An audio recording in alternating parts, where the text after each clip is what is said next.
बिस्मिल्लाहिर्रहमानिर्रहीम, अस्सलाम वालेकुम। आप देख रहे हैं प्रोग्राम न्यूज़ फीड। मैं हूं मुर्तज़ा डार। प्रोग्राम में आज बात करेंगे सुप्रीम कोर्ट के फैसले की। पंजाब और केपी में इलेक्शन कराए जाने के हवाले से सुप्रीम कोर्ट ने अपने क्लियर कट अहकामात जो है वो दिए हैं और उन्होंने कहा है कि इलेक्शन होना लाजिम है। वफाकी काबीना इस फैसले को मानने से इनकारी और उसका कहना यह है कि हम इस फैसले को नहीं मानते। ये फैसला फ्री एंड फेयर नहीं हुआ, ये फैसला फ्री एंड फेयर होना चाहिए था, फुल कोर्ट बेंच बनना चाहिए था।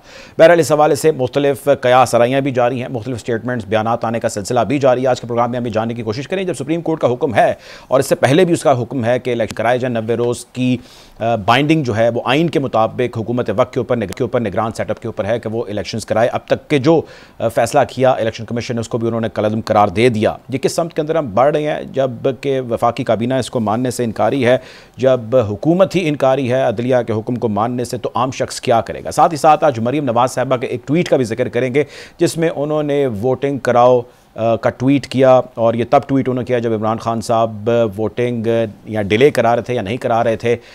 जो अदम एतमाद की तहरीक उनके हवाले से आ रही थी और वोटिंग कराओ बुज़दिलो का उन्होंने ट्वीट किया, जबकि आज इस वक्त वोटिंग ना हो या हो के हवाले से जो है वो सियासत जारी है। मौजूदा हुकूमत अब वोटिंग यानी कि इलेक्शन की तरफ नहीं आना चाहती, और इससे पहले उसका नैरेटिव वोटिंग के हवाले से क्या था वो आपके सामने है। इसको भी आज प्रोग्राम में शामिल करेंगे। गुफ्तगू का बाकायदा आगाज़ करते हैं। प्रोग्राम में मुझे ज्वाइन कर रहे हैं शुएब साहब, साबिक सदर हैं Islamabad high court bar association के। मतीन हैदर साहब हमें ज्वाइन कर रहे हैं, सीनियर जर्नलिस्ट हैं, एनालिस्ट हैं। Welcome to the show Matin साहब। सर, गुफ्तगू का आगाज़ मैं आपसे करना चाहूँगा। सबसे पहले मैं चाहता हूँ कि आप हमारे नाज़रीन को अपना ओपिनियन शेयर कीजिए आज के सुप्रीम कोर्ट के फैसले के हवाले से। How do you analyse this entire situation जो अभी तक की फैसला और फैसले के आने बाद तक की है। डॉक्टर साहब, बहुत शुक्रिया प्रोग्राम में मदद करने का। देखिए, पहले तो सबसे पहले ये वाजे करूंगा कि जो भी कोई पॉलिटिकल मूवमेंट है उसमें सुप्रीम कोर्ट ऑफ पाकिस्तान बदस्तूर अपनी एक आईनी हैसियत रखती है, और किसी गवर्नमेंट की, किसी प्राइम मिनिस्टर की, किसी भी लीडर की एक स्टेट के अंदर ये मजाल नहीं कि वो एक आईनी अदारे यानी सुप्रीम कोर्ट ऑफ पाकिस्तान को तरजीह का निशाना बनाए, और किसी भी एतबार से एग्जीक्यूटिव जो है वो गवर्नमेंट कहलाती है। उसकी जो फेडरल कैबिनेट ने आज जो डिसीजन दिया वो हर एतबार से गैर आईनी और सुप्रीम कोर्ट के साथ तसादम पर वो मबनी है। ये बिल्कुल ऐसे ही है कि जैसे आप आईने पाकिस्तान की तस्दीक करें, आईने पाकिस्तान का आप मजाक उड़ाएं, और इससे पहले अगर आप ये पस मंजर रखते हैं तो आपने देखा 1997 में एक ऐसा ही आईनी बहरान पैदा हुआ था, और उसे भी हमने बड़ा क्लोजली रिपोर्ट किया था। उस वक्त भी मुस्लिम लीग नून की गवर्नमेंट थी और सुप्रीम कोर्ट के अंदर वाज़ेह तकसीम की गई थी, डिविजन पैदा की गई थी। देखिए, इलेक्शन असेंबली की तहलील, आपने खुद अपने रिमार्क्स में कहा असेंबली की तहलील, उसके बाद 90 दिन के अंदर इलेक्शन कराना, ये आइन में वाज़ेह तौर पर लिखा है, और इसमें स्टेट की जिम्मेदारी है कि वो इसके हवाले से फंड फ्राहम करे, सिक्योरिटी फ्राहम करे, तमाम। लेकिन मतीन साहब मेरी सुने, देखें, स्टेट ने तो इनकार कर दिया, साफ इनकार किया, जिसको कहते हैं ना पंजाबी में चिट्टा जवाब। तो चिट्टा जवाब वो दे चुके हैं। वो कहते हैं जी हम तो इसको मानते नहीं हैं और हमने इसके हवाले से कुछ नहीं करना। अब वो इसको रिव्यू में जाते हैं। बाकी कल भी सरबराहान जो पार्टी के उन्होंने उसका इजलास तलब किया, उसके अंदर मजीद को फैसले लेंगे। इन शॉर्ट वो मानने नहीं जा रहे, वो हल ढूंढने जा रहे हैं इसका, यानी कि denial to supreme court's decision. होगा क्या? आप ज़ाहिर गैर आईनी तो है, लेकिन क्या होगा? मैं इसका आपने बहुत अच्छा नुक्ता ये उठाया। देखिए, ये मामला तसादम की तरफ बढ़ेगा। रिव्यू में फौरी तौर पे ऐसे नहीं जाया जाता। रिव्यू से तमाम तर जो इसके सुप्रीम कोर्ट ऑफ पाकिस्तान के फैसले हैं उसकी जो है जिसे कहते हैं नॉन कंप्लाइंस के मुतालिक गवर्नमेंट अपनी कोई इनेबिलिटी जाहिर करे। आज जिस तरह कैबिनेट ने कहा कि ये फैसला जो है वो काबिले अमल नहीं है, तो गवर्नमेंट को ये वजाहत करनी पड़ेगी कि क्यों काबिले अमल नहीं। और सुप्रीम कोर्ट ने आज ये वाज़ेह तौर पर कहा है कि अगर इलेक्शन कमीशन ऑफ पाकिस्तान इस फैसले को नहीं मानता तो इलेक्शन कमीशन के हुक्म को सुप्रीम कोर्ट के रूबरू हाजिर करेंगे।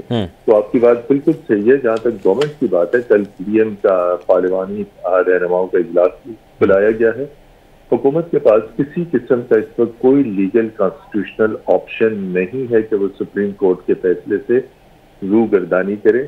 चीफ जस्टिस ऑफ पाकिस्तान और जो 3 जजेज हैं उनके खिलाफ अगर वो रेफरेंस भिजवाएगी या चीफ जस्टिस के खिलाफ, जिस तरह पिछले कई दिनों से ज़ेरे गौर ये बात है कि हुकूमत इनके खिलाफ सुप्रीम जुडिशल काउंसिल में रेफरेंस भिजवा सकती है, तो वो रेफरेंस प्रेसिडेंट ऑफ पाकिस्तान के ऑफिस से होके जाएगा। प्रेसिडेंट ऑफ पाकिस्तान इस वक्त हुकूमत का जो एजेंडा है इलेक्शन डिले करने का, उसके रास्ते में बहुत बड़ी रुकावट है। अभी एक बिल भी उनके पास अभी पेंडिंग में पड़ा हुआ है। तो गवर्नमेंट के पास इस वक्त कोई और ऑप्शन नहीं है एक्सेप्ट के फैसले पर अमल करे, जो वो नहीं कर रही। तो सिचुएशन यकीनी तौर पर तसादम की तरफ बढ़ेगी। सुप्रीम कोर्ट कल के दिन पैरवी करेगी एग्जीक्यूटिव की भी और इलेक्शन कमीशन ऑफ पाकिस्तान की भी कि बताइए हमने डिसीजन दिया था, इस डिसीजन के ऊपर अभी तक क्या अमल दरामद हुआ। तो हालात कन्फ्रंटेशन की तरफ बढ़ रहे हैं। ठीक है, न सिर्फ कन्फ्रंटेशन बल्कि शदीद तरीन महाजराई अगले आने वाले दिनों में रियासती इदारों में खौफनाक तरीन तसादम का खदशा है। ठीक है, आप मेरे साथ रहें, मैं आपकी तरफ अभी आता हूँ। शोएब शाहीन साहब, सर आपकी तरफ आना चाहूँगा। ये फरमाएं शोएब साहब, सबसे पहले तो हमारे नाजरीन को अगर आप थोड़ा सा आसान लफ्ज़ों में बता सकें कि आज का जो फैसला है आपकी नज़र से ये कैसा फैसला और इसके अंदर एग्जैक्टली हुआ क्या?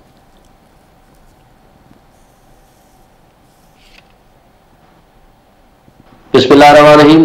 देखिए, मैं समझता हूँ कि इन हालात में जो कि आजकल के बदतरीन हालात पैदा कर दिए गए थे हमारी पीटीएम की हुकूमत ने, मुख्तलिफ तबकों और हलकों ने, इलेक्शन कमीशन ने जो माहौल क्रिएट कर दिया था और पार्टी बन गए थे, तो इन हालात में मैं समझता हूँ कि आइन की, कानून की और जमहूरियत की फतह है। स्पेशली इन सरकमस्टांसेस में कि जब पीटीएम ने जब देखा कि इलेक्शन की बात हो रही है तो उन्होंने सुप्रीम कोर्ट को मेलाइन करना शुरू किया, ब्लैकमेल करना शुरू किया, हरासमेंट क्रिएट करना शुरू किया। बल्कि हर उस शख्स को, खा वो बार एसोसिएशन का सदर हो, खा वो बार कौंसल हो, खा वो कोई वकील हो या वो शख्स हो जिसने भी आइन की अमल दरामद और कानून की हुक्मरानी के लिए बात की, तो उनके खिलाफ ये शुरू हो गए। और ये एक kind of civilian martial law का माहौल क्रिएट करने की उन्होंने कोशिश की। मैं समझता हूँ कि सुप्रीम कोर्ट बहरहाल इसमें सुखरू हुई है। खुदा न खास्ता अगर सुप्रीम कोर्ट कोई नजरिया जरूरत को इजाद कर लेती तो जो हमने जिद्दोजहद की थी supremacy of constitution, rule of law और इंडिपेंडेंस ऑफ जुडिशरी के लिए, मेरा ख्याल है वो हमारी जिद्दोजहद जो है वो जीरो हो जाती और हम शर्मिंदा होते कौम के सामने कि हम जो वादे कर किए थे और जिसके लिए तहरीक चलाई थी, जिसके लिए हमारे लोगों ने कुर्बानियां दी थी, जिसके लिए कौम ने कुर्बानियां दी थी, हम उसमें कामयाब नहीं हो सके।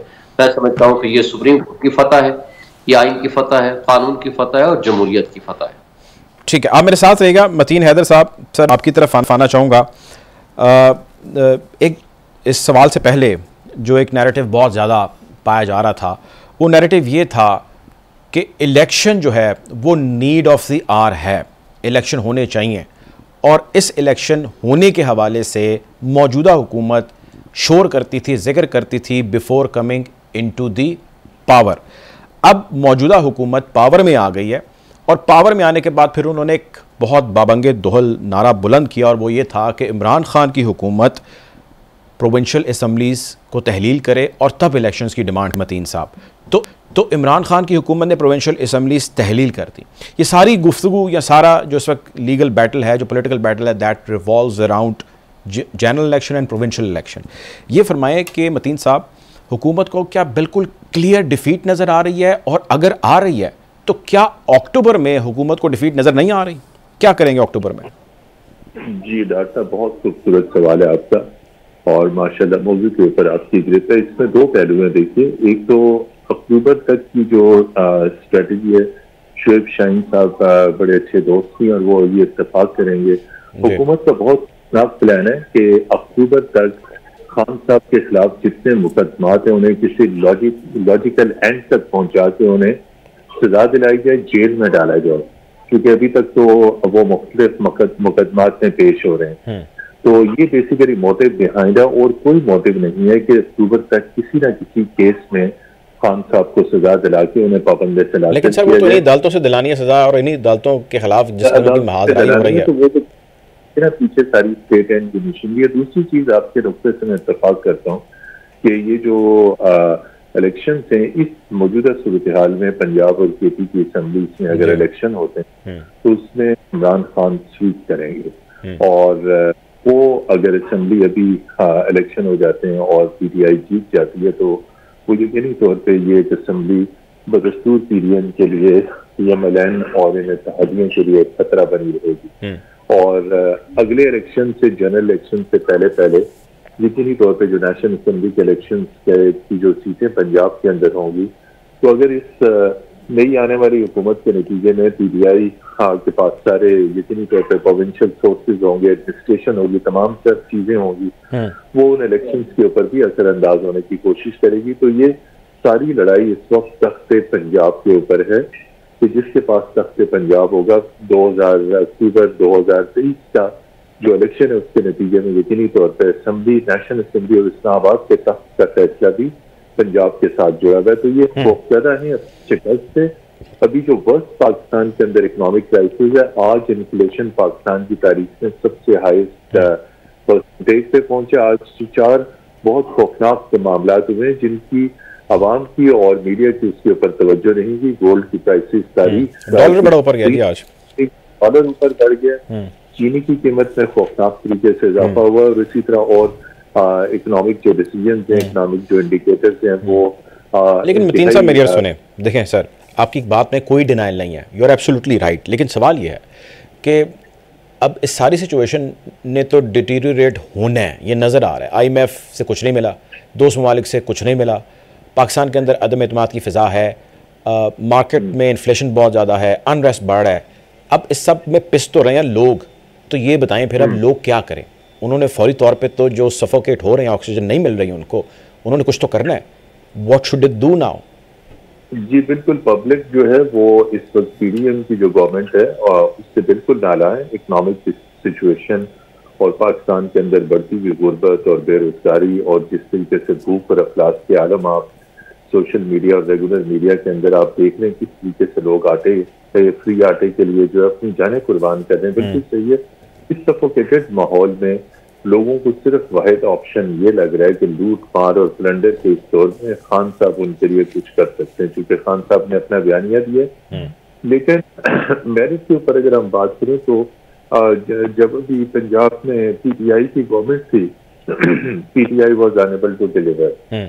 उन्होंने कोई ऐसा रिमार्केबल अभी तक जो पब्लिक वेलफेयर का काम पंजाब के अंदर, कोई सोशियो इकोनॉमिक डेवलपमेंट, कोई पब्लिक वेलफेयर का ऐसा काम नहीं किया जिसके ऊपर आप उन्हें बहुत अप्रिशिएट करें। लेकिन मजबूरी यह है कि ऑप्शन पब्लिक के पास और है क्या, एक तरफ PDM, PPP, PMLN और दूसरी तरफ PTI। तो अब अल्टीमेटली लोगों के पास इस सफोकेटिंग एटमॉस्फेयर में किसी किस्म का कोई और पॉलिटिकल ऑप्शन नहीं है एक्सेप्ट इमरान खान, PTI। इस वजह से अवाम उनके पीछे खड़ी है। इमरान खान साहब बड़े बड़े वादे कर रहे हैं, तो अगर वो पावर में आ जाते हैं, पंजाब में आ जाते हैं, लेकिन इसके साथ ये फौरी तौर पे मुमकिन नहीं होगा, क्योंकि इमरान खान साहब की लड़ाई जो है वो सिर्फ इलेक्शन कमीशन से नहीं और भी बड़े बड़े रियासती इदारों के साथ है, एस्टेब्लिशमेंट के साथ पहुंचे हुए। जब तक उसके साथ वो मामला क्लियर नहीं करेंगे, गिव एंड टेक नहीं करेंगे, तो चाहे वो 200 सीटें ले जाएं, उनका आगे पावर में आना पंजाब में और सेंटर में बहुत मुश्किल होगा। उन्हें एस्टेब्लिशमेंट के साथ बैठ के डील करनी होगी, मामला को तय करना होगा। उनको ऑफर की गई थी कि वो पीपल्स पार्टी के साथ मिलकर इलेक्शन लड़ें, चूंकि दोनों लिबरल पार्टीज हैं, दोनों एक्सेप्टेबल है मॉडरेट और लिबरल एलिमेंट्स के लिए, लेकिन उन्होंने ये तजवीज़ मुस्तरद कर दी। उनका बदस्तूर ये नारा है कि PMLN और PPP डाकुओं की जमात है। जब तक उनके लबो लहजे में तब्दीली नहीं आएगी, मुसाइलत के लिए, रिकन्सिलिएशन के लिए अपने लहजे में लचक पैदा नहीं करेंगे, तो 150 के उनके खिलाफ 200 मुकदमात हो जाएंगे फ्यूचर में। तो अपने लिए खुद पाकिस्तान के पॉलिटिकल सिस्टम में लास्ट वर्ड में ये कहूँगा, पाकिस्तानी पॉलिटिकल सिस्टम में आपको बहुत से कंप्रोमाइज करने पड़ते हैं, बहुत सारी लचक दिखानी पड़ती है। ठीक है, ठीक है, आप मेरे साथ रहिएगा। शुएब साहब, सर मैं आपकी तरफ आना चाहूँगा। आईनी मामला ज़ाहिर है अपनी जगह बिल्कुल वैसे ही है जैसे कि रिटन ऑन द वॉल है। सुप्रीम कोर्ट ने हुक्म सादर किया और उन्होंने कहा जी इलेक्शन होंगे। उन्होंने कलअदम करार दे दिया इलेक्शन कमीशन का फैसला, और फैसला आवाम के सामने है। अब वो हुक्म है और वो सुप्रीम कोर्ट का है और चीफ जस्टिस का है और एक बेंच का है। अब वफाकी जो कैबिनेट है, फेडरल कैबिनेट, वो उसको मानने से इनकारी है। आइन कानून इस हवाले से क्या कहता है कि जो सुपीरियर कोर्ट से फैसला आ जाए और कैबिनेट उसको फेडरल ना माने, then what should law do? Law क्या हमें डायरेक्शन देता है? देखें, ये एक पार्टी है, ये पॉलिटिकल पार्टी है। हम पहली दफा देख रहे हैं कि कोई पॉलिटिकल पार्टी इलेक्शन से भाग रही है। भाई पॉलिटिकल पार्टीज को तो खुश होना चाहिए कि हमें एक मैंडेट मिल रहा है और हम इलेक्शन में जा रहे हैं, और जा करके इलेक्शन में अपना, अगर लोग आपको वोट देते हैं तो आप कामयाब हो जाएंगे, लोग आपको वोट नहीं देते तो नाकाम हो जाएंगे। लेकिन बदकिस्मती ये है कि ये अपने आप को जमहूरी ताकतें कहते हैं, या आपको सिविलियन सुप्रीमेसी की बात करते हैं, या आइन की गोल्डन जुमली बनाने की बात करते हैं, और आइन की पामाली पे खुश हैं, और आइन की पासदारी और आइन की अमल दरामद के लिए सुप्रीम कोर्ट ने फैसला किया और उसके ऊपर हमला आवर है। ये कैसी जमहूरी ताकतें हैं? तो क्या बजोर ताकत, बजोर बाजू इनको कह दिया जाए कि आप इख्तिदार में आ जाओ इलेक्शन कराए बगैर? जो 22 करोड़ आवाम का कोई हक नहीं है कि वो अपना हक इस्तेमाल करें? उनके हुकूक के ऊपर ये दौड़ना चाहते हैं और फिर ये फैसले भी ये करना चाहते हैं कि हम जमहूरियत के चैंपियन हैं। आइन की फिर आप गोल्डन जुबली ना बुलाएं, फिर आइन की आप बरसी बनाएं 50 साल की। फिर तो मैं नहीं समझता कि देखें, अगर माजी के जुरूकों में आप जाएं, जाकर देखें, इंडिया ने 1950 में अपना आइन बना लिया, हमने 56 में बनाया और 58 में माशाल्लाह लग गया। 62 में लूला लंगड़ा किस्म का आइन बनाया, 69 में फिर नया माशाल्लाह लग गया और वो भी फिर एब्रोगेट हो गया। 73 में बनाया, 77 में फिर उसको खत्म कर दिया। फिर परवेज मुशर्रफ साहब ने 99 में वो आके खत्म कर दिया। देखिए ये सारा, फिर 3 नवंबर 2007 को फिर खत्म कर दिया। अगर आइन की मुअत्तली इस तरह ब्यूरो जो मिलिट्री एस्टैब्लिशमेंट और डिक्टेटर्स के हाथों में होती रही है, तो आज ये जो जमहूरी ताकतें हैं, ये किस मुंह से आइन की पामाली करके खुश हो रही हैं और कहती हैं कि नहीं जी हमने इलेक्शन नहीं कराना, हमने सुप्रीम कोर्ट के फैसले को नहीं मानना। इसमें इश्यू क्या था? सिंपल बात थी कि इलेक्शन कमीशन ने जो डेट चेंज की है उनको अख्तियार है या नहीं है। कल इनके वकील ने, किसी ने बात ही नहीं कर सके कि क्या उनको चेंज करने का अख्तियार है या नहीं है। ठीक है, ठीक है। शोएब साहब मेरे साथ रहिएगा। अहमद पनसोता साहब हमें प्रोग्राम में ज्वाइन कर रहे हैं, माहिर कानून है। वेलकम टू द शो पनसोता साहब। पनसोता साहब, एक सवाल जिसका जवाब हर कोई तलाश कर रहा है और मिल नहीं पा रहा, आइन कानून इस हवाले से क्या कहता है? सुप्रीम कोर्ट से फैसला आ जाए, फेडरल कैबिनेट कहे जी वो काबिल अमल नहीं है, अब व्हाट ऑप्शंस दे हैव, क्या करेंगे, क्या हो सकता है? आइन के अंदर क्या लिखा है? जी सर, आइन इस पर जी बड़ा क्लियर है। आर्टिकल 189 भी हमारे आइन में एग्जिस्ट करता है, आर्टिकल 190 भी हमारे आइन में एग्जिस्ट करता है, और वो कैटेगोरिकली क्या बात है ये समझना बहुत जरूरी है। आर्टिकल 189 ये कहता है कि जहां पर पॉइंट ऑफ लॉ साइड हो, सुप्रीम कोर्ट की जजमेंट जो is binding on all the subordinate courts and the institutions in the country. 190 ये कहते हैं कि जनाब जो फेडरल आपकी एग्जीक्यूटिव पावर है, जो all executive authority shall act in aid of the supreme court of Pakistan. इसकी मौजूदगी में फेडरल कैबिनेट में बैठकर एक चीज को रद्द कर देना, ये ना सिर्फ कंटेम्पचुअस है बल्कि आइन से सरासर अनहराफ है।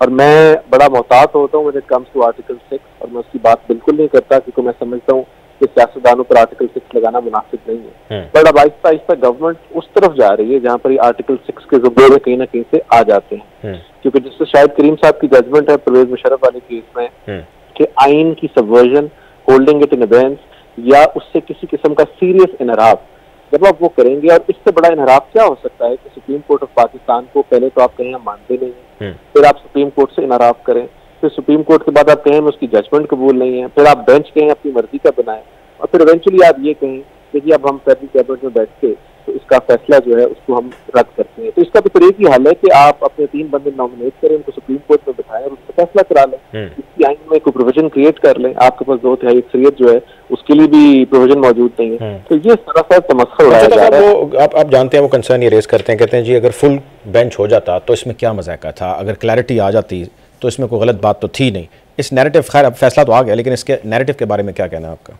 सर, इस नैरेटिव का भी जवाब जो supreme court rules and orders में 1980 में है कि चीफ जस्टिस का इस्तेकाक है कि वो बेंच 7 मेंबर बनाए, 6 मेंबर बनाए, 2 मेंबर बनाए। इसकी वजह एक रखी गई। इस तरह से अगर पीटीआई खड़ी हो गया, कासिम सूरी रूलिंग जो है उसके ऊपर 17 जज क्यों नहीं बैठे, या जब नवाज शरीफ साहब को बड़ी यूनिक रिलीफ मिली थी 8 साल बाद उनका रिव्यू एक्सेप्ट हुआ था, तो उसको भी 17 मेंबर सुनते।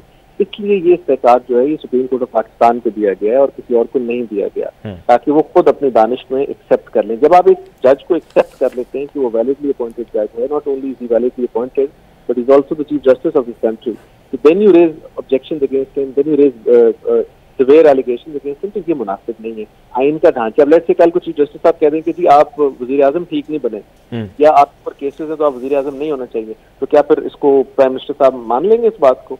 हर जो सेपरेशन ऑफ पावर का कॉन्सेप्ट है या डॉक्ट्रिन है वो इसलिए इंट्रोड्यूस किया गया कानून में कि एक दूसरे का एहतराम करें। या कल कोर्ट के लेट से शोएब शाहीन साहब यहाँ बैठे हैं, इनको कह दें कि जी आप जब सदर इलेक्ट हुए थे तो ठीक नहीं हुए थे, तो शोएब साहब उस चीज को एक्सेप्ट करेंगे? बिल्कुल नहीं करेंगे। उसकी वजह यह है कि हर इदारे को, हर इंस्टीट्यूशन को आइन ने प्रोटेक्शन दी हुई है, एक दूसरे का एहतराम लाजिम है। बट सुप्रीम कोर्ट जो है वो अल्टीमेट आर्बिटर है और उसके किए हुए फैसले को मैं या आप हमारे कहने से रद्द नहीं हो जाते जब तक कि आर्टिकल 189 को सस्पेंड ना करें, आइन को सस्पेंड ना करें, फाइनेंशियल इमरजेंसी लगा के सारी इमरजेंसी लगा लें, फिर शायद हो सकता है इनकी बात दुरुस्त हो, लेकिन वो बहुत। अच्छा ये बताएं फिर पंचोता साहब, कंटेम्प्ट की आपने जिक्र किया अभी, कंटेम्प्ट की कार्रवाई अगर होती है सुप्रीम कोर्ट दायरा इस्तफसार कर सकती है, पूछ सकते हैं जज साहब के भाई हमने फैसला किया और हमने ऑन बोर्ड में रखने का कहा, स्टेप वाइज इलेक्शन कमीशन को हिदायत उन्होंने जारी की।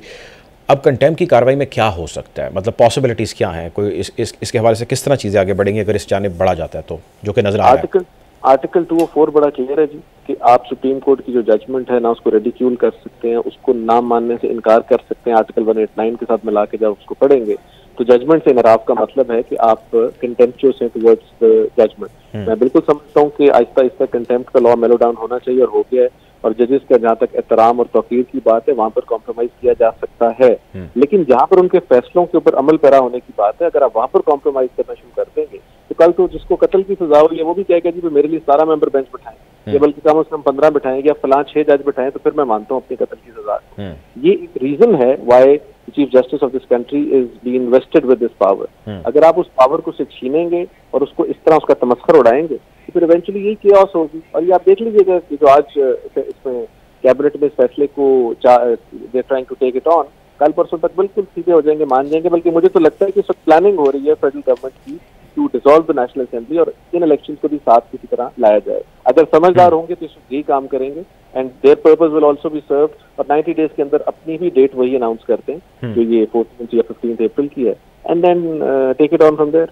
आखिरी बात, आखिरी सवाल, इमरजेंसी का जिक्र हो रहा है मुल्क के अंदर, वज़ीर दाखिला साहब इसका जिक्र कर चुके हैं, क्या लगता है आपको आइन और कानून के मुताबिक लग सकती है?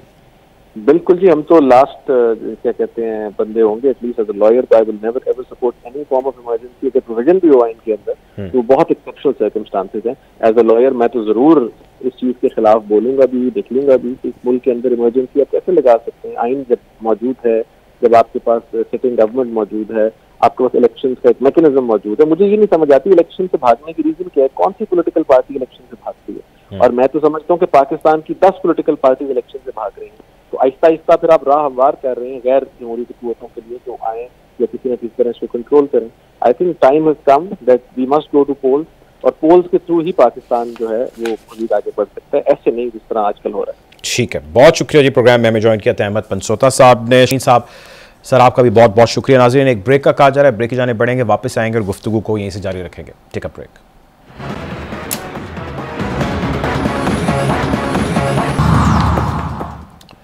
Welcome back after the break. Programme में गुफ्तगू का सिलसिला जारी है। ब्रेक पे आने से पहले हमारे साथ मौजूद थे शुएब शाहीन साहब और बैरिस्टर अहमद पंचोता साहब।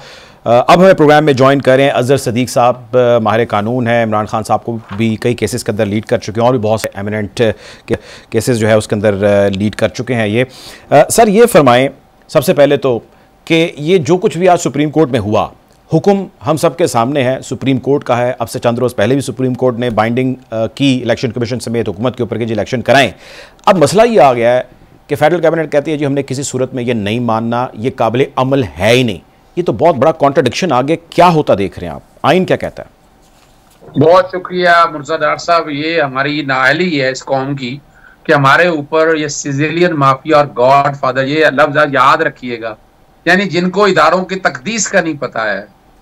सुप्रीम कोर्ट चाहे गलत हो या सही हो, जो फैसला आ गया उस फैसले पे अमल दरामद होना, और वफाकी यानी इन्होंने पहले तौहीन अदालत की, और ये किस कैपेसिटी में कह रहे हैं, इन्होंने तो खुद प्रोसीडिंग का बाइकआउट कर दिया था। इन्होंने तो कहा हमने पेश नहीं होना, और एक ही राह बनाई रखा कि जनाब फुल कोर्ट। मैं उसका भी जवाब दे रहा हूँ आपको, तारीख याद रखिएगा। तारीख ये है कि जो अपने इदारों का तकद्दुस बहाल नहीं कर सकते वो स्टेट्समैन कहलाने के लायक नहीं है, और जो स्टेट्समैन नहीं है वो मुल्क के साथ सिंसियर नहीं है, याद रखिएगा। ये जो फुल कोर्ट की जो बातें नापते हैं ना, मैं तो इस केस में पहले दिन से मौजूद हूँ। ऐसी असेंबली तहलील हुई, मैंने खत लिखे कि डेट दें, इलेक्शन कमीशन को कहा, गवर्नर जो कि इनका अपना जाती मुलाजम है, और आज आपको पता है आजकल गवर्नर की क्वालिफिकेशन का 84 को तो गवर्नर बना सकते हैं आप, उसके लिए पढ़ा लिखा होना जरूरी नहीं है। तो इसलिए इनको वो बंदा चाहिए होता है कि जो बंदा बेहतरीन जूते पॉलिश कर सके या बेहतरीन हाँ ना कर सके। तो यहाँ जब supreme court Lahore high court में फाइल हुआ तो सिंगल जज थे जस्टिस जवाद हसन, 4 हेयरिंग हुई और अल्टीमेटली 10 फरवरी को उसका फैसला कर दिया। 10 फरवरी को चीफ सेक्रेटरी भी आए, IG भी आए, और इलेक्शन कमीशन पता क्या कहता था, लाहौर हाईकोर्ट ने कहा कि इलेक्शन कमीशन जो है पोल डेट दे गवर्नर से मुशावरत करके। इलेक्शन कमीशन कहता मैं पोल डेट नहीं दूंगा, इन्होंने इंट्रा कोर्ट अपीलें फाइल की। गवर्नर कहता मैंने मुशावरत नहीं करनी है, इन्होंने इंट्रा कोर्ट अपील, और इंट्रा कोर्ट अपीलों में ये लटकाते रहे। यानी मैं वो बात 10 के बाद 16 को लगा, 16 को इंट्रा कोर्ट अपील आई, फिर 23 को गया, फिर उसके बाद 28 तारीख को चला गया। यानी और ये रिकॉर्ड्स मैंने तौहीन अदालत की दरखास्त दायर की, मैंने सेक्शन 57 की सदर के डेट नहीं देना चाहते, सदर डेट दे रहे, और अल्टीमेटली 20 तारीख वाले दिन मैंने जब दरखास्त दायर की सेक्शन 57 की, सदर ने उसी दिन पोल डेट दे दी। फिर मुसीबत पड़ गई, ये क्या हो गया, ये तो पोल डेट आ गई है। जब ये लटकाने की बात की, सुप्रीम कोर्ट में मामला चला गया, सुप्रीम कोर्ट ने फिर इस मैटर को टेकअप करके, और रिसेंटली जस्टिस सईद मंसूर अली शाह की जजमेंट आ गई है डिवीजन में, और उन्होंने कहा लाजमी नहीं है कि आप इंट्रा कोर्ट अपील में जाए, आप सुप्रीम कोर्ट भी आ सकते हैं सारे मामले को लेकर। और यही हुआ। और जब सुप्रीम कोर्ट में आया, सुप्रीम कोर्ट में सबकी बातें, इलेक्शन कमीशन यही मैं पोल डेट नहीं देता। अब बाकायदा जब सदर को डायरेक्शन दी 57 के तहत पोल डेट दे दी, 8 मार्च को बाकायदा इन्होंने इलेक्शन शेड्यूल, किसी इलेक्शन शेड्यूल चैलेंज किया नहीं किया चैलेंज, और 30 अप्रैल के लिए और प्रोसेस शुरू हो गया। अब जो कि इलेक्शन कमीशन की बदनीति शामिल थी, जिस तरह उनका केयर टेकर उनका अपना हैंड पिक है, उन्होंने अपनी मर्जी से मोहसिन नकवी को चुना। मोहसिन नकवी ने जो यहाँ तबाही मचाई, केयर टेकर पर चीफ मिनिस्टर के तौर पर ट्रांसफर और एडवोकेट जनरल ने तबाह कर दिया। फिर पर्चे दर्ज कराए, 84 पर्चे जो है ना पंजाब गवर्नमेंट की तरफ से यहाँ दर्ज हुए निगरान हुकूमत में। एंटी करप्शन कौन सा महकमा है जो पीटीआई के अगेंस्ट नहीं लगा हुआ। अल्टीमेटली सुप्रीम कोर्ट के सामने जब मामला आ गया, अब जब ऑर्डर इंप्लीमेंट हो गया, एक दिन 22 तारीख वाले दिन मैंने 18 को पिटीशन दायर की गई, इलेक्शन डिले करना चाहते हैं, वो 20 को लगी सिंगल जज के पास। वहां से 22 तारीख वाले दिन 12:15 बजे मैं अदालत में बहस कर रहा हूँ डिवीजन बेंच के सामने कि ये इलेक्शन डिले करना चाहते हैं। अदालत ने कहा ये एप्रीहेंशन पे है, मफरूजों में मबनी डिसमिस कर दी, और 6 घंटे बाद इलेक्शन पोस्टपोन कर दिया। और क्या इलेक्शन पोस्टपोन, यानी इलेक्शन कमीशन का इख्तियार आ गया, ना पोल डेट देने का, ना पूरे का पूरा शेड्यूल इन्होंने तबाह कर दिया। अब ये वो सारे मामले हैं। अब सुप्रीम कोर्ट के सामने जब मामला आया, अब आगे वो नई कहानी शुरू कर दी जनाब। फुल कोर्ट हर केस के अंदर ये भूल गए जब बस खुद नोटिस वाला मामला हुआ था बोर्ड ऑफ नो कॉन्फिडेंस के ऊपर, उस वक्त आपको नोटिस ही लिया गया था ना, तो उस वक्त तो वो अच्छा था, वो हलाल था, ये हराम है। यानी को बात करें फिर 63A पे फुल कोर्ट बना दें, जनाब पंजाब में इलेक्शन का फुल कोर्ट किस लिए बनाना है, मुझे ये समझा दें। ये अदालतों में तकसीम चाहते हैं, और ये तकसीम का उन्होंने अपना खमियाजा आप देख लें भुगत लिया। यानी 9 मेंबर बेंच जो बीच में बात हुई थी 4-3 से फैसला आ गया और उसका जिक्र ईवान के अंदर भी हुआ, उसकी थोड़ी अगर हम हमारे लोगों को वजाहत कर सकें, 4-3 वाली क्या कहानी थी? अच्छा, ये मैं बताता चलूं, चूंकि अब ये दोबारा नई पिटीशन दायर हुई थी, उसको नोटिस नहीं हुआ था 184(3) के तहत, और 9 मेंबर बेंच बैठा। 9 मेंबर बेंच में 2 मेंबर तो जस्टिस एजाजुल हसन, जस्टिस मज़ार अली अकबर नकवी साहब थे, जिन्होंने कहा गुलाम महमूद डोगर की जब आई तो उन्होंने कहा ये क्या हो रहा है, केयर टेकर गवर्नमेंट की वो सारे मामले में मुदाखलत कर लिया। उन्होंने तजवीज किया कि इसका खुद नोटिस लिया जाए। चीफ जस्टिस ने उस बुनियाद पर खुद नोट, अब ये 2 जजेस ने तो कह दिया। अब जब 9 मेंबर बेंच बैठा, 2 जजेस ने कहा कि नहीं भी हम खुद नोटिस को नहीं मानते। 2 जजेस ये थे, 2 जजेस वो थे, तो दोनों के अगर देखा जाए, दोनों ने अपने फैसलों को अगर मान लिया जाए, तो अब फिर जब ये मामला आया सुप्रीम कोर्ट के सामने, सुप्रीम कोर्ट ने कहा कि नहीं, सबने कंसेंसस किया कि इसके लिए एक नया बेंच कॉन्स्टिट्यूट किया जाए। 2 जजेस वो निकल गए, 2 जजेस वो चले गए, किसी ने रिक्यूज नहीं किया इस सारे केस के अंदर से। और अब चूंकि फैसला 5 जजेस की आया, 5 जजेस ने बड़ी तफसील सुना, जस्टिस सईद मंसूर अली शाह, जस्टिस जमाल मंदोखेल थे, और अल्टीमेटली जो है वो सारा फैसला जो है आप लोगों के सामने आ गया, और किसी ने एतराज नहीं उठाया, और ना कोई बात, ऑर्डर ऑफ द कोर्ट भी निकल आया, इम्प्लीमेंट भी हो गया, किसी ने नहीं।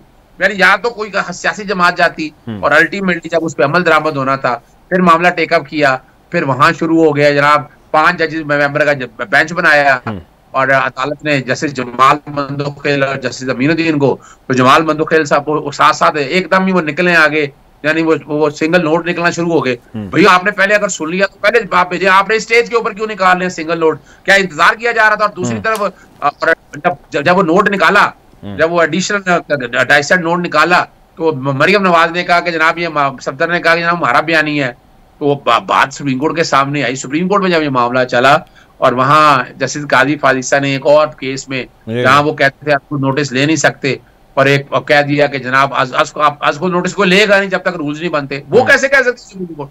सुप्रीम कोर्ट क्या ताल्लुक है यानी इस तरह के मामले कहने का? और अल्टीमेटली वो वाला मामला भी आज 6 मेंबर बेंच ने खत्म कर दिया। हाँ जी, वो देखा मैंने। अच्छा ये बताएं सर, अब देखिए मेरी अर्ज़ सुने, मौजूदा हुकूमत से मसले में फंस गई है, मुश्किल में फंस गई है, जो वो चाहते थे वो हासिल नहीं कर सके, बाइंडिंग है उनके ऊपर सुप्रीम कोर्ट की आ गई। अब उनको इस नहज तक पहुंचाने में उनकी सियासी बसीरत का रोल है या उनकी लीगल टीम ही उनको मरवा गई और वो जिस तरह उनको लेके चलती गई वो यहाँ पर पहुंच गए और वो 0/0 रिजल्ट लेके बैठे? एक बात वाज़ेह है कि पाकिस्तान मुस्लिम लीग नून के एक दौर में बड़ी अच्छी लीगल टीम, यानी ख्वाजा हारिस को खो दिया उन्होंने, क्योंकि ख्वाजा हारिस प्रोफेशनल वकालत करने वाले हैं। अशतर साफ इन्होंने खो दिया, वो प्रोफेशनल वकालत करने वाले हैं। टीमें अब इनके पास आ गई हैं, बेहतरीन मैनेजमेंट करने वाले। वो समझते हैं ये मैनेजमेंट का इशू नहीं है, इस मुल्क की बका का मसला है। और यहाँ पर सियासी बसीरत भी है, क्योंकि ये वजह ये है कि जब आप बेईमानी से हुकूमत छीनेंगे इमरान खान की, आपने वो वोट ऑफ नो कॉन्फिडेंस के लिए जो पैसा लगाया, जो साइफर में जो लोगों से मदद ली, तो अल्टीमेटली तो आप ठहर नहीं सकते ना। अब ये कहा जाए, अब आंखें तो नहीं बंद कर सकते ना आपके जो मर्जी, यानी ये चाहते हैं कि गॉड फादर या सीजन माफी तरह हम जो कहें हमारी बातें मानी जाए, वो बातें इतनी आसानी से नहीं मानी जाए। आखिरी सवाल मैं चाहता हूँ तफसील में हमारे नाज़रीन को बताएं कि सुप्रीम कोर्ट के हुक्म को फेडरल कैबिनेट मानने से इनकार कैटेगोरिकली कर चुकी है। अब आइन ने कोई रास्ता तो इख्तियार करना है, इन्होंने हर अपनी मुमकिन सियासी भी और लीगल भी कोशिश करनी है, रिव्यू में जाएंगे, जो भी करेंगे। अब हुक्म ना मानना और नोइंग द फैक्ट के डिसीजन के अंदर उन्होंने क्या लिखा हुआ है, बाइंडिंग है कि जी स्टेप वाइज हमें अपडेट करे इलेक्शन कमीशन, क्या होगा, लीगल कोर्स क्या है इसका? अच्छा, पहली तो बात है कि इनके रिव्यू में कौन जाएगा, मैं बताता चलो। इन्होंने तो बाइकआउट कर दिया, रिव्यू तो फाइल ही नहीं हो सकता। ये याद रखिएगा, नोट कर लीजिएगा ये बात। ठीक है, बड़ा इंपॉर्टेंट पॉइंट है। ने वकालतनामा वापस ले लिया। इलेक्शन कमीशन क्या रिव्यू में जाएगा? इलेक्शन कमीशन का तो किरदार सामने आ गया। और दूसरा, वफाकी हुकूमत का क्या ताल्लुक सूबे के इलेक्शनों से? इनका क्या ताल्लुक है? इन्होंने सिर्फ ज्यादा से ज्यादा देनी है, पैरामिलिट्री फोर्स देनी है या रिजर्व देनी है, वो सेक्रेटरी डिफेंस अंडरटेकिंग आ गई उनके सामने और उन्होंने करना है। पैसों का सेक्रेटरी फाइनेंस ने करना है। तो ये वाकई कभी ना जो मर्जी दाल गलती रहे, वो बाहर बैठा है स्कॉन्डर जो मर्जी कहता रहे, उसकी बात कौन मानने वाला है? कोई बात उसकी मानने वाला नहीं है। 3 खास मखसूस चैनलों को बिठाकर वो एक प्रेस कॉन्फ्रेंस कर दी और कहें कि सारा मसला अब इनके हाथ से गेम निकल चुकी है। और ये सूबों के इलेक्शन है, केयर टेकर सेटअप जो पंजाब का, उन्होंने कह दिया हम इलेक्शन कराएंगे। और यहाँ एक बात और याद रखिएगा, सुप्रीम कोर्ट ने जो बातें अब कह दी हैं, नजर भी आ गया, वो जो कह रहे थे हम इन्वेड कर जाएंगे, 97 का माहौल बना लेंगे 97 का, वो माहौल बन नहीं रहा है। कौम जागी हुई है। और एक सवाल जिसका बार बार चैलेंज कर रहा हूं आप पे भी, बता दे कौन सी प्रोविजन है जो कहती है कि जनाब इलेक्शन इकट्ठे होने चाहिए? कौन सी प्रोविजन है जो ये कहती है कि जनाब वफाकी हुकूमत इलेक्शन टाइम पे नहीं कराएगी? कॉन्स्टिट्यूशनल बाइंडिंग है, नॉट लेटर देन 90 डेज के अंदर इलेक्शन होने हैं। और उसका जो टाइम पीरियड है कंडोन किया है हमारी सुप्रीम कोर्ट ने। सुप्रीम कोर्ट ने तो ये 22 तारीख को इन्होंने इलेक्शन जो शेड्यूल था वो सस्पेंड कर दिया हुआ, और 4 तक ये तकरीबन बनते हैं 14 दिन। तो वो 14 दिन सुप्रीम कोर्ट ने दे दिए हैं और 14 मई तक का देगी। और मैं 15 मई की डेट मैं पिछले दिनों से दे रहा हूं कि 15 मई से पहले इलेक्शन होने हैं, और 14 मई की डेट आपकी आ चुकी है। और इस पे अमल दरामद इलेक्शन कमीशन ने करना है, सेक्रेटरी डिफेंस ने करना है, सेक्रेटरी फाइनेंस ने करना है। वफाकी हुकूमत का दूर दूर तक कोई ताल्लुक नहीं है, निगरान हुकूमत ने करना है, जिसका काम साफ और शफाफ इलेक्शन करा। बिल्कुल ठीक है, बहुत शुक्रिया जी अज़र सदीक साहब ने प्रोग्राम के लिए। नाज़रीन, हालात हाज़रा से आपको यूं ही आगाह रखेंगे। अब तक के लिए इतना ही, अपना ख्याल रखिए। अल्लाह हाफ़िज़।